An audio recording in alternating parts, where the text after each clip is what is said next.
Hi guys. Welcome back to my channel. So today I wanted to cover, and I know we're a few days late. We're already a few days into November, but I wanted to cover the movies that I had watched in October. I love these Letterboxd wrap-ups, and I love watching other people's what I watched in this month videos. I consume them. I figured that I would make my own.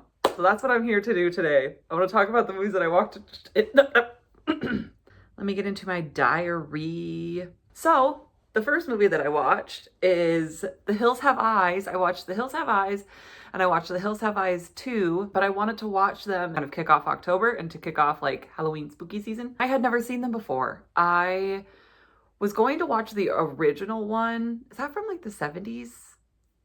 60s? The 50s would be too old. I think it's the 70s. But I did not hear good things about it compared to the one from 2006. Compared to the one from 2006, I hadn't heard good things about it. So I wanted to watch the newer one. It is 20 years old. So I watched it. Turns out I really liked it. I don't know if that's a crazy thing to say or if that's pretty normal among the horror community, is that Hills Have Eyes is a decently good movie. If you're going into this movie expecting it to be really bad, you're gonna be sorely mistaken. You're gonna be taken back by this movie. I did end up giving it 3.5 stars. However, I thought that the acting was really, really good. And I really liked the way that everything kind of developed with the characters. I really like how smart they were too. They were constantly coming up with plans. They were constantly coming up with things that actually worked. I was really impressed with this movie. And I would say the same thing about The Hills Have Eyes 2. However, I did give that one 1 star less than I gave the first one. I gave the first one 3.5 stars and I gave the second one 2.5 stars. It's not as good. I did find in the second one to be far more graphic and far more brutal than the one in the first one. And I know that that's a big topic of conversation among people that talk about the Hills Have Eyes movies are scenes and the assault scenes. I found the second one to be far more grotesque than the first one. I liked the focus on the family in the first movie a lot because they felt real. It felt like a real family. They're very fleshed out. Ended up really liking the first one. The second one I felt kind of paled in comparison. Next I watched It's What's Inside. I have a lot of thoughts on that movie. The thing that I think turns me off from that movie, and I do want to clarify, I did give it 4 stars. Really liked the teen aspect of it. I really liked the friend group aspect of it. I felt like they had really good chemistry. The characters and the actors had really great chemistry as friends and people who are in relationships. I would personally be very much that person that doesn't participate. I'm just going to put that out there. I don't know if this is a hot take. I would not participate in that simply because I don't need my consciousness and my brain in another body. I don't want to look at my own body as it's entering a room. So I personally would not participate. However, I would so gladly play that game, the game that they play in the movie. I would not switch bodies with people. Overall, I would give it a 3.5 stars out of 4, or out of 5, I think, instead of 4. The premise behind it, I didn't love. I didn't love it. And then I watched Joker Folie, and I rated this movie too high. Because you know what I haven't thought about since I've seen that movie? Joker Folie. I do want to get into a little bit of spoilers. So if I could just talk a little bit of spoilers really quick for anybody who has seen this movie. Spoiler alert. Okay. They're gone. The part at the very end where he is stabbed and then the guy behind him is laughing and cutting his face. What does that mean? If anybody can tell me what that means, I have my own theories, but I want to hear what you guys think about what that means because I would love to talk about it because I have a lot of theories. So, spoilers are over. It was less than a minute. I was very highly unimpressed with that movie. Compared to the first one, it really felt like the second one didn't know what it was doing. It was a rudderless ship in a sea of musicals. And I I really struggled with it. I struggled to find my footing in that movie and to really enjoy it. So, if you like the first movie, because that was kind of my whole thing, was that I loved the first movie, watching this movie and knowing that it's just not going to be that good really kind of broke my heart a little bit, because I'm like, what was the point of Joker Folie do? Anyway, we don't really need to get into it because I feel like I'm talking forever about it. And then I did watch a movie that I absolutely love. Okay, listen. Some of my guilty pleasures when it comes to movies are like the Final Destination movies. I love all of those movies. None of them are like that good, but I love those movies. Another guilty pleasure that I have, of course, is VHS, the VHS movies. So I did watch VHS Beyond. Of course I did. Number 1, Kate Siegel. Number 2, Justin Long? Justin and Christian Long? What? I have such a soft spot for the VHS movies. I watch every single one that's released. I'll watch the next one that they release next year, and the year after that, and the year after that, because they are so good. I love the VHS movies, but VHS Beyond was so crazy. There was so crazy. Like, Justin and Christian Long, like their segment, I think about that segment all the time. And then I watched one of my favorite movies that I have seen in 2024, one of my favorite horror movies that I have seen in 2024. This movie blew my mind. I have not stopped thinking about this movie. I loved it so much. I watched The Substance. I don't know how to angle my hand. I did it, you guys. I watched it in theaters. That movie is amazing. That movie is incredible. I was so blown away. The use of body horror, the use of blood. Oh my gosh, I loved every single second of it. And Demi Moore. Demi Moore. Boom, boom, boom. Like, I love her with all my heart. Margaret Qualley? Girl. She's hot. My review is like so long. This was something else. Give me 14 of them. And then I said I went in totally blind, and that's the way to go. Insanely bizarre and gross. It was probably the craziest movie that I've seen all year. I need 14 of these movies. I watched a few movies in one day, and I watched Bully. I was like really deeply impressed by this movie. However, I was also very grossed out by this movie. And there's no like real body horror in this movie. Teens having sex, it's just too much.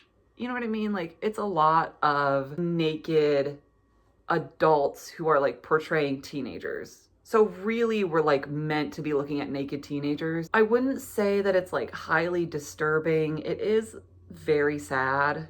It's one of those movies that you're not going to feel good walking out of. It's an icky movie. It's about these teenagers, these adults who portray teenagers. There is a bully among the friend group. He's like a bully. Like, he's like people.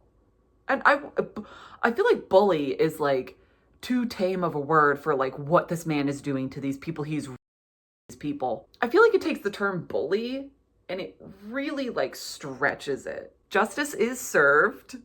I'm not going to go too far into that. Justice is served. Don't look at the synopsis on Letterboxd, because I really do feel like when you go into this movie a little bit blindly, that it has more of an impact. I did read the synopsis on Letterboxd before I started it, so I knew what happened in the ending. And then something else that like really blew me away was the sentencing at the end of the movie for all of these people. Oh, excuse me. Then I watched a movie that I could have gone my whole life without watching this movie, but now that I've seen it, I double featured Bully and then Found. I watched Found. It's the exact movie that you think it is, if you know anything about it or you have seen it. The only part of that movie that got a full star from me, and I will always give a movie at least 1 star. Making movies is hard. Coming up with ideas is hard. Casting actors, costumes, all that stuff, that's all very hard. Like, writing a movie is hard. I've never done it before. I have a lot of respect for people that do it.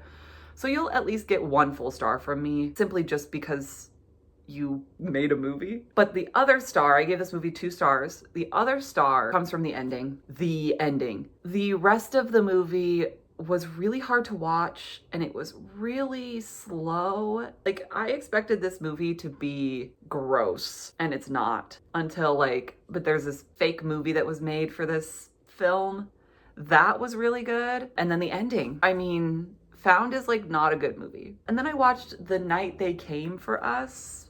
The Night Comes for Us. The Night Comes for Us. I have a complicated relationship with this movie, okay? It was good. It's very violent. It's very bloody. It's very action-packed. It's very, if John Wick had to fight 50 more men, that's kind of the vibe that it gives. However, I think my main complaint with this movie, overall, my main complaint is there is such thing as too much. And I was fatigued by the time the movie was over. I had a hard time finishing it. I was fatigued from all the violence and all the blood and all the action and stuff. And then there are multiple moments. I call it the Michael Myers effect, where people will die and then come back to life. And I'm you just got shot 18 times in the chest and now you're fighting again. Are you superhuman? I call it the Michael Myers effect. The acting is really good and the violence is really good, but I was tired by the end of this movie. Overall, I did give this 4 stars. I liked it a lot. I watched a Shudder release, a Shudder original, that was so incredibly good. I was blown away by this movie. It's called Mads, and it's meant to be a one take. There are moments that you see and there are moments when you're watching it and you're like, oh, okay, that's where they cut it. That's where they cut it and then add another scene. Got it. So it's not fully one take, but the way that it watches, it is one singular take. I loved this movie. I loved this movie.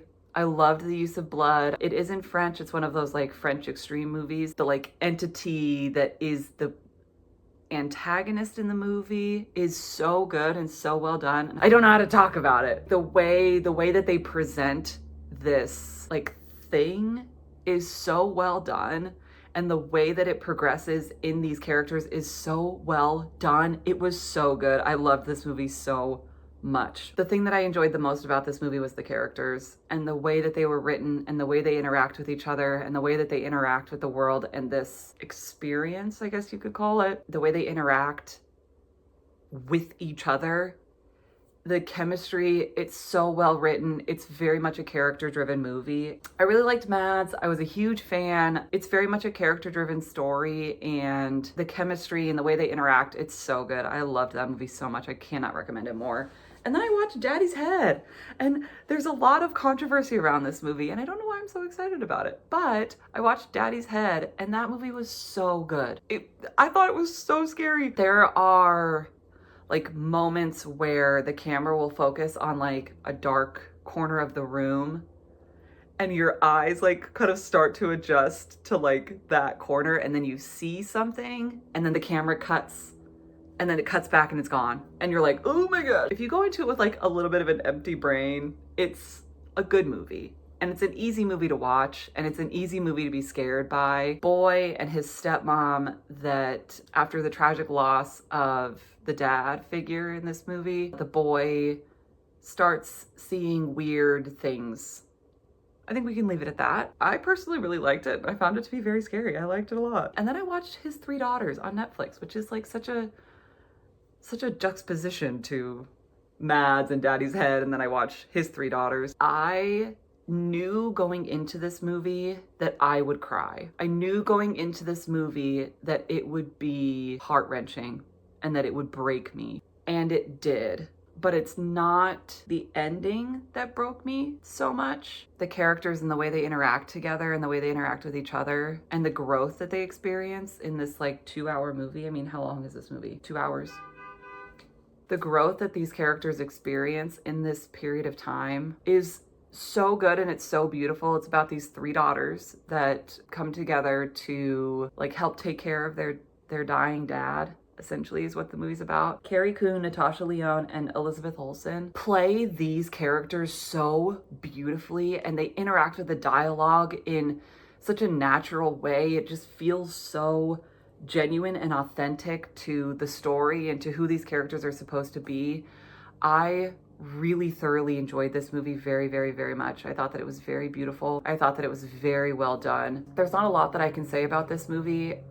A lot of people say that they like Elizabeth Olsen's character a lot, but I liked Carrie Coon. Carrie Coon, like, very much. Her character and the way that she like carries herself and the way that she interacts with her other sisters, I can very much relate to a family member like that. Watching her behave like that and then in the end kind of softening up and becoming more human was very cool to see, and I liked it a lot. Like, has anyone seen The Humans?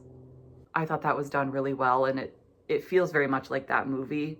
Just this dialogue, this conversation, these characters and character growth. I loved his 3 daughters. I highly recommend it. If you have Netflix and you have an extra 2 hours, hour and 45 minutes, please watch it. It's so good. And then I watched Willard. This movie features Crispin Glover, and it is so insane and weird. It's like so wild that I don't even know if I have a good opinion on it. That's not. It was so good. Go watch it. Like, that's my opinion on this movie. It's just, this movie is so good. It's so weird. He's like beaten down by his mom, and he's beaten down by his boss, and he's beaten down by all of these different people that come in and out of his life and like treat him like crap, like treat him like garbage.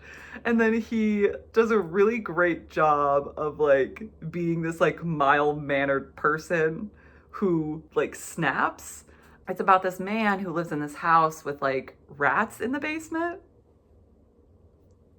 And he is sick of being put down by all of these people. So he like trains these rats. Please watch it. It's on Hulu. It's so good. He trains these rats to take care of his people problem. And I think that's about as far as I'm gonna go. The repressed Willard befriends a group of rats that inhabit his late father's mansion. In these furry creatures, Willard finds temporary refuge from daily abuse at the hands of his mother and his father's old partner, Frank, who's like his boss at work. Yeah, and he takes revenge on these people, and it's actually pretty good. It's like very unhinged. And if anybody watches Meat Canyon and Wendigoon, they did a horror movie list, like a watch list for Halloween for like the month of October, and this was Hunter's pick, and so was The Hills Have Eyes was another one that I got from that list. I rewatched Terrifier 2. We'll talk about why in like a couple of movies. The bedroom scene, and then he like that, I had to look away. I looked away. I had to look away. And then when he leaves and comes back, you know what I mean? You know what I'm talking about? I don't want to spoil it. When he leaves and then he comes back and I could not. I had to look away. The part with the mom where she's like walking up the stairs and like calling her daughter's name. And then I rewatched Longlegs, and it just released on DVD. So I bought it and I showed it to my best friend and we watched it together. This movie is so good on a rewatch. I feel like the tension is different. I feel like the way that it settles on you is different. I feel like the heaviness is different on a rewatch. The way that I love this movie. Like, I thought it was so good. I see a lot of people comparing it to Hereditary, and I think it's just because Hereditary is also a little bit of a slower movie. Like, this movie is a little bit of a slower movie, and like the tension builds. I don't think it's as good as Hereditary. Hereditary is one of my favorite movies, period, of all time. So I don't think it's as good. But I did rewatch Longlegs, and I ended up giving this one 4 stars. My rating didn't change for this one. My feelings around the movie had changed, and I feel like I understand it better. And then I rewatched Trick or Treat because, again, Halloween, spooky time, spooky season. Rewatched Trick or Treat. I mean, it's a classic. It's a classic for a reason. I feel like if you like horror movies and you like Halloween, like you like the season, you never grow out of Trick or Treat. And the way that the stories, I don't know, I love that movie so much.